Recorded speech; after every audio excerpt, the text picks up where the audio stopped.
أهلا بكم متابعينا الأعزاء. بداية أرجو الاشتراك في القناة والإعجاب بالفيديو حتى يصلك كل جديد أخبار المنتخب الوطني.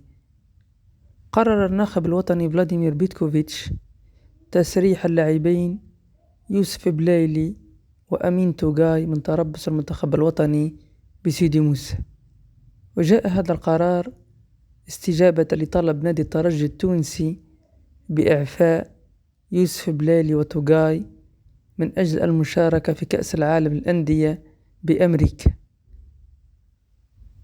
وبعد هذا التسريح تقلص تعداد المنتخب الوطني إلى 24 لاعب بعد إعفاء ريان أيت نوري من أجل الإخضاع للفحص الطبي مع نادي مانشستر سيتي وإصابة محمد أمين عمورة.